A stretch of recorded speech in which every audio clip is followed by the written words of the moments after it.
This is quite a discovery. Fragments of a biblical scroll, along with other relics, have been found in desert caves in Israel. Deep in a forgotten cave near Galilee, an archaeologist's trembling hands crack open a clay seal that hasn't been touched for 2,000 years.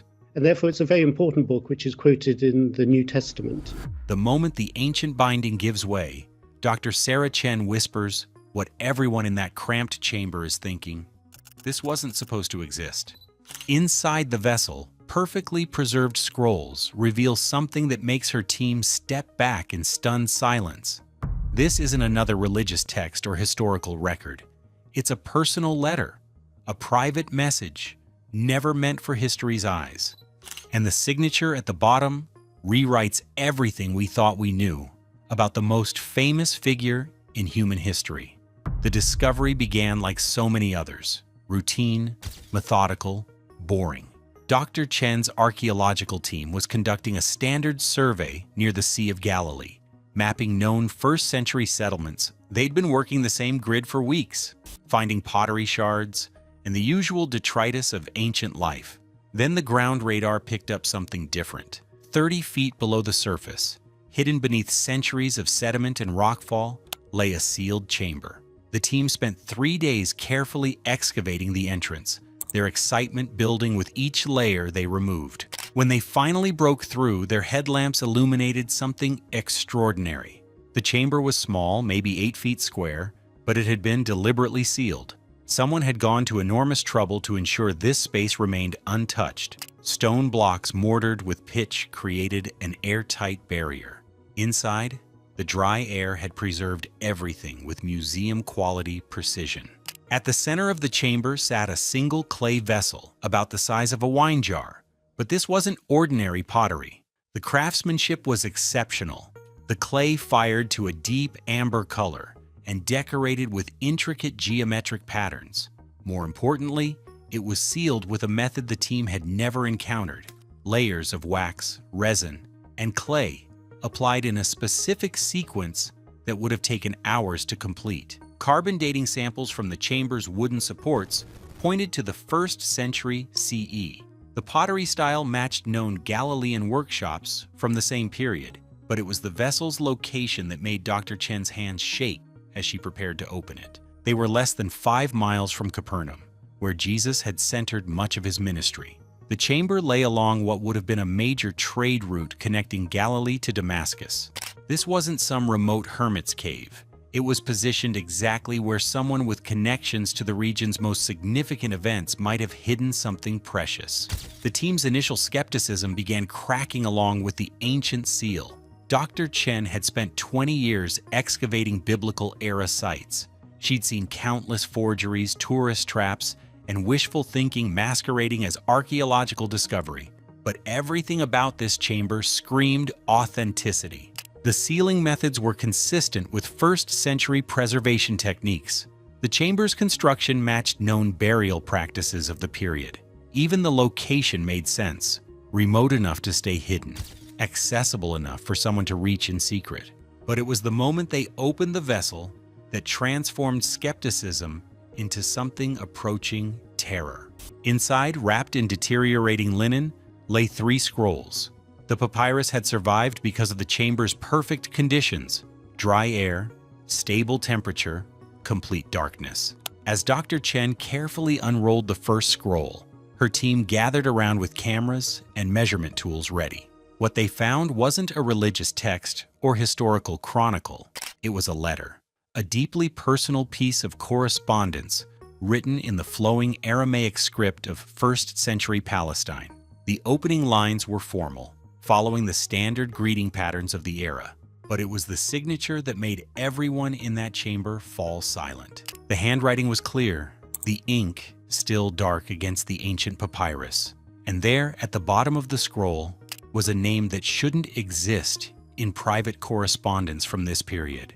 A name that would force scholars to reconsider everything they thought they knew about the man behind Christianity's central figure. The translation process began immediately, but Dr. Chen knew they needed more than just her team's expertise. Within 48 hours, she had assembled an international group of scholars, Aramaic specialists from Oxford, paleographers from Hebrew University, and linguistic experts from the Smithsonian. Each worked independently, translating sections without knowing what the others had found. The results were identical, terrifyingly identical. The letter was written in the conversational Aramaic of first-century Galilee, peppered with the kind of colloquialisms that only someone who grew up speaking the language would use. The handwriting showed the practiced fluidity of an educated scribe, but with personal quirks, the way certain letters connect, the slight rightward slant that develops when someone writes quickly. But it was the content that made seasoned academics question everything they thought they understood about history. This wasn't a religious treatise or philosophical discourse. It was a family letter dealing with the most mundane concerns imaginable. The author was mediating a dispute between brothers over their father's inheritance.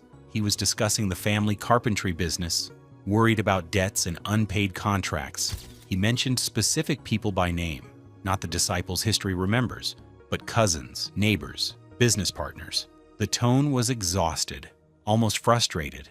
James refuses to listen to reason about the workshop, one passage read. He believes Father's tools should remain untouched, but we have orders to fill and mouths to feed. Simon agrees with me. But you know how he defers to James when pressed. Dr. Sarah Martinez, the lead paleographer, found herself staring at passages that read like any family correspondence from any era. Mary sends her love and asks when you'll visit again. She's concerned about your health. You've grown too thin, she says, and you work too hard. The children ask about their uncle constantly. The letter contained no miracles, no divine proclamations, no theological insights. Instead, it revealed someone struggling with the weight of family responsibility, someone trying to hold together a business and mediate between strong-willed siblings. The author worried about money, about his mother's health, about whether his younger brothers would ever learn to manage the workshop properly. But it was the personal details that proved most unsettling to the translation team. The author knew intimate family secrets, who had argued with whom, which cousin had married against the family's wishes, why their mother worried constantly about one particular son's safety. This wasn't information a forger could have invented. It read like the private thoughts of someone who had lived these relationships, navigated these family dynamics, carried these burdens. Dr. Martinez identified specific linguistic patterns that matched other first-century correspondence. The way the author structured his sentences, his use of certain idiomatic expressions, even his spelling of particular words, all consistent with an educated Galilean of the period. The handwriting analysis revealed even more disturbing details. The ink was period-appropriate, made from the iron gall formulation common in first-century Palestine. The papyrus matched samples from known first-century documents. Even the way the author held his stylus, evidenced by pressure patterns and stroke angles, suggested someone accustomed to both formal writing and manual labor. Most unsettling of all was the letter's complete lack of self-awareness about its historical significance. The author wrote as someone dealing with immediate, practical concerns, not as someone conscious of founding a world religion. He complained about business problems, worried about family relationships, and signed his name with the casual familiarity of someone writing to trusted relatives. This wasn't how religious figures were supposed to sound. This was how brothers sounded. The letter's most shocking revelations weren't about divinity or miracles. They were about money, inheritance, and the kind of family feuds that tear households apart across every generation. The author wrote as the eldest son, shouldering responsibilities that clearly weighed on him. Father left the workshop to all of us equally, one passage explained, but James believes his spiritual calling exempts him from the daily labor. He spends his time in prayer and study, while Simon and I struggle to complete the contracts that keep our family fed.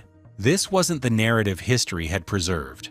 According to the letter, Jesus, and the signature made his identity undeniable, wasn't just a wandering preacher. He was a working carpenter, trying to manage a family business while his brothers pursued their own paths.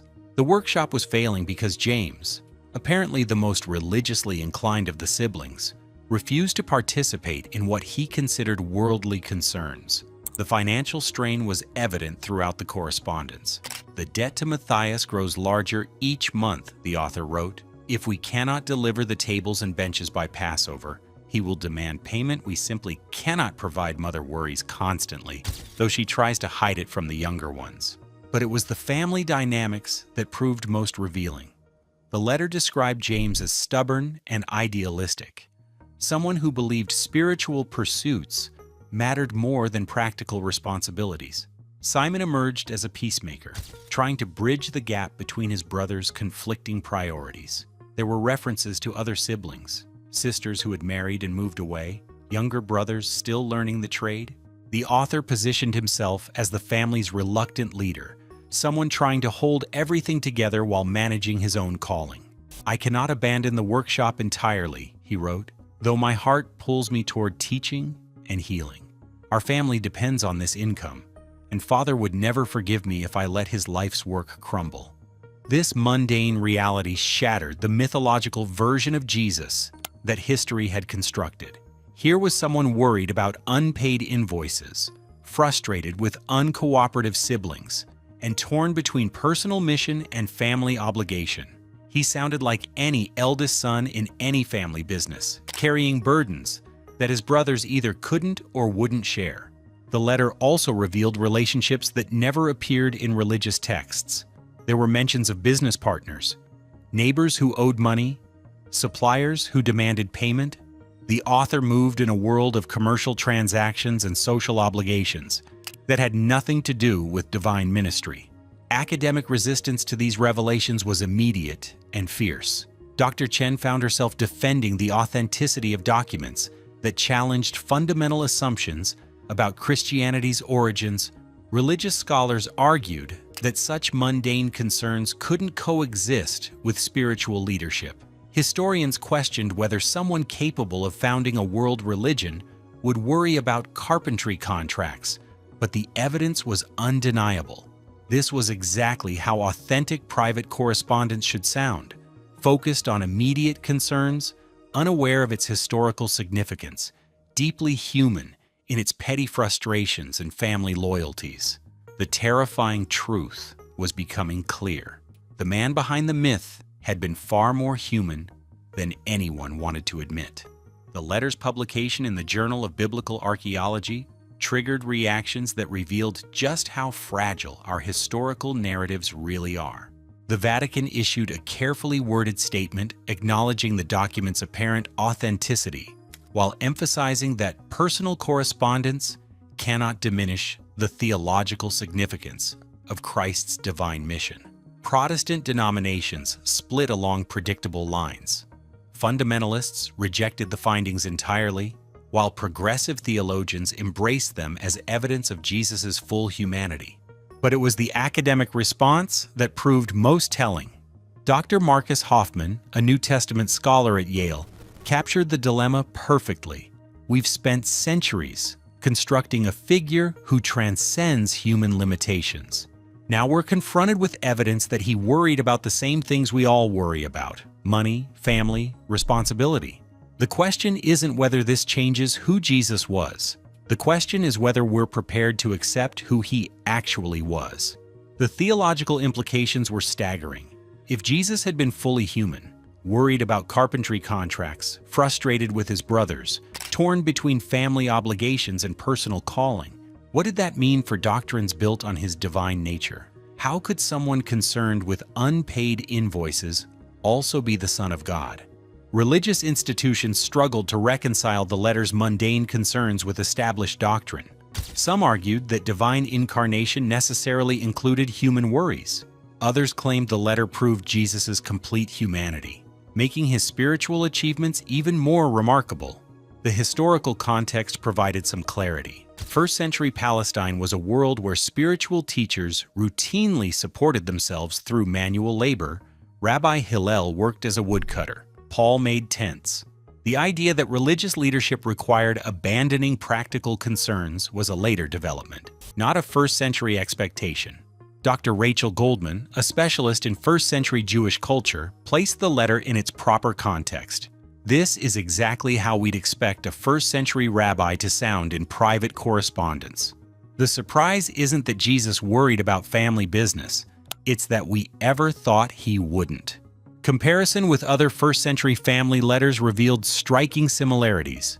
The same concerns about inheritance disputes, the same frustration with uncooperative siblings, the same burden of eldest son responsibility, if anything. The letter's ordinariness proved its authenticity. Forgers create extraordinary documents. Reality produces mundane ones. The scientific verification process continued for months. Radiocarbon dating confirmed the papyrus's first-century origin. Ink analysis matched known formulations. From the period, handwriting experts identified consistent pressure patterns and letter formations throughout the text. Every test supported the document's authenticity, but it was the fragility thesis that proved most unsettling. How many similar documents had been lost to time, weather, and deliberate destruction? How much of history's truth had vanished because it contradicted preferred narratives? The letter survived only because someone had gone to extraordinary lengths to preserve it. The sealed chamber, the perfect preservation conditions, the remote location, all suggested someone who understood that this document would be controversial, possibly dangerous. Who had hidden it, and why? The letter itself provided few clues, but its preservation suggested someone who believed future generations deserved to know the truth about Jesus' humanity, even if that truth complicated established beliefs. Within 6 months of the letter's publication, Dr. Chen found herself fighting battles she never expected. The first pressure came from academic institutions. Funding for her research suddenly became unavailable. Conference invitations were quietly rescinded. Peer reviewers raised increasingly technical objections to her team's methodology, despite the fact that their verification process had been more thorough than any comparable discovery. Religious organizations proved more subtle, but equally effective. They didn't attack the letter's authenticity directly. The scientific evidence was too strong. Instead, they questioned its significance. Why should private family correspondence matter more than established theological doctrine?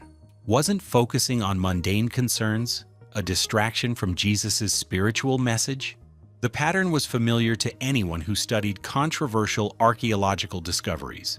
When evidence challenges established narratives, the response follows predictable steps. First, question the authenticity. When that fails, minimize the significance. Finally, limit public access to the findings. Dr. Chen recognized the playbook from other paradigm-shifting discoveries. The Dead Sea Scrolls had faced similar resistance. Early Christian texts that contradicted Orthodox doctrine were routinely suppressed or lost in academic archives. Even secular historical findings that challenged popular narratives encountered institutional resistance. The terrifying truth was that some discoveries were simply too dangerous for established power structures.